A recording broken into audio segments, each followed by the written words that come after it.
My name's Les Anderson. I'm the farm manager for Hamish Morrison Farming Limited. We farm 2,500 acres here in the Scottish borders. We are situated halfway between Melrose and Kelso. I've been the farm manager here since 1982. For the last 16 years we have been using CLAAS combines. Started off with 480, are now on a 770. We've had everything in between.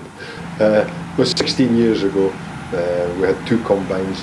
We wanted one big combine, a reliable one, and at that time the CLAAS had a combine that we were really interested in, with the system that we were interested in.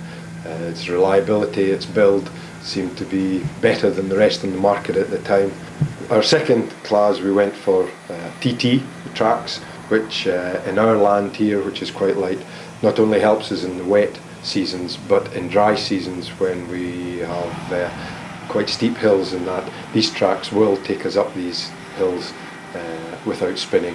It makes a big difference to us to keep our forward speed at all times.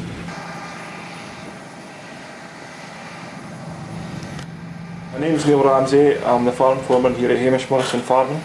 I was employed here in 2005 and I was employed to drive the 580. Great combine and it was a big step up. This actually coping with the volume of straw that we have here on the really copes with the volume Scottish conditions. It worked well. So from 580 we stepped up again to a 580 plus. Very similar machine, but we went for the bigger header this time, and we didn't find that we were losing any forward speed by going to the bigger header. It was coping with the output was just there. We moved on to a 760 machine, which had the jet stream for the first time that I was working with that. Noticed a huge sample difference in this machine. Dynamic cooling on this machine kept the machine cooler, actually kept it cleaner, kept the debris off the top of the machine, engine bay and things like that. It was a lot cleaner, I find, than the 580 plus.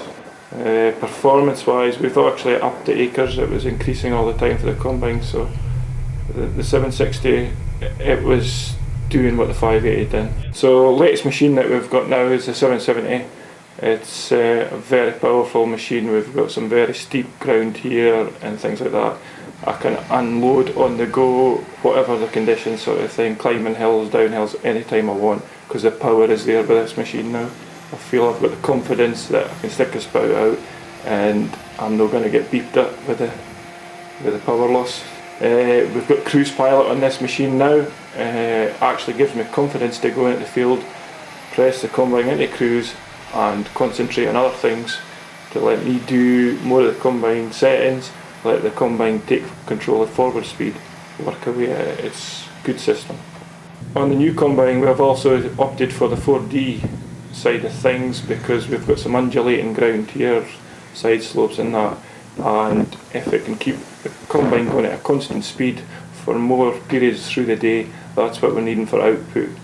And on the new system again, we've got the CLAAS steering system built in with this, and I think for productivity with this steering now, it lets me get back to combine settings if I'm not watching the side of the header all the time, trying to watch the header, do the combine at the time. It just lets me relax a wee bit more and get more out of the combine because I'm not steering it at the same time. Also in the new machine we've got a sort of prototype series header. It's got the middle sensing bands on this header for the undulating ground that we run here. It's keeping me from off the deck a bit better. It's keeping things flowing in easier. No filler plates to add for the oilseed rape, which could be a plus. It could be a quick turnaround because the seasons up here are very catchy. We sometimes need to go in oilseed rape at a drop of a hat, and if I can change very quick, that's what we're needing to do. It also has a bigger auger, which I think is improving the flow of the crop into the combine. You can set your knife at whatever distance you want and it just comes in, auger feeds in. It seems to be feeding really well into this machine. It's a split auger, split drive for the knife. It just seems to be taking the strain away from a big 30-foot knife to splitting it into two halves. It makes a lot of sense.